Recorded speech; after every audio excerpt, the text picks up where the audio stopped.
যে আমরা কিন্তু সবসময় সমালোচনা হই, আমরা মাঠে খেলি, পারফর্ম না করলে এমন কোনো প্লেয়ার নেই বাংলাদেশের মানুষ সমালোচনা করেনি। আপনারাও সবসময় সমালোচনা করেন বা সবসময় আপনারা ভালো বলেন। যারা ন্যাশনাল টিমে ফার্স্ট থেকে এখন পর্যন্ত যারা রিপ্রেজেন্ট করছে, বাংলাদেশের একটা জার্সি পরে খেলেছে, তাদেরও এখানে সেটার একটা অংশ আছে, আমার কাছে এটা মনে হয়। কারণ প্রত্যেকটা মানুষের কষ্টের বিনিময়ে কিন্তু আজকের যে ক্রিকেট বোর্ডের যে টাকা আছে, প্রত্যেকটা মানুষের হক আছে। এবং মাঠে খেলা হচ্ছে বলেই কিন্তু আজকে আমাদের একটা ভালো জায়গায় আমরা ক্রিকেট বোর্ড আছি।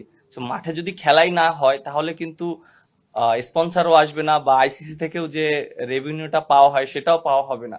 বাট আমার কাছে মনে হয় যে আমাদের এটা শুধু ব্যক্তিগত না, এটা প্রত্যেকটা ক্রিকেট ক্রীড়াঙ্গনের জন্য এটা একটা লজ্জাজনক। আর আমার কাছে মনে হয় যে যে উনি যে মন্তব্যটা করেছেন, আমি জানি না উনি কিভাবে করেছেন, বুঝে করেছেন না না বুঝে করেছেন। আহ আমার কাছে এটার কোনো ব্যাখ্যা নাই, তিনি এটা ভালো জানেন। আর আমার কাছে মনে হয় যে তার যে পজিশনের থেকে এরকম মন্তব্য করাটা আসলে ঠিক না। যে মানে এটা আমার কাছে মনে হয় শুধু এক ক্রিকেট অঙ্গন না, যে কোনো জায়গায় কিন্তু একটা দায়িত্ব অবস্থায় থাকে এরকম মন্তব্য করা উচিত না। সরকার থেকে আমরা টাকা পাই না, আমরা সম্পূর্ণটা ক্রিকেট খেলে, মাঠে ক্রিকেট খেলে সম্পূর্ণটা আমরা ওইভাবে টাকাটা পাওয়া হয়। এই জিনিসটা হয়তো ক্লিয়ার করা হয় না, আমাদেরকে অনেক ধরনের ভুল বোঝানো হয়। সো এই জিনিসটা সবার জানা উচিত।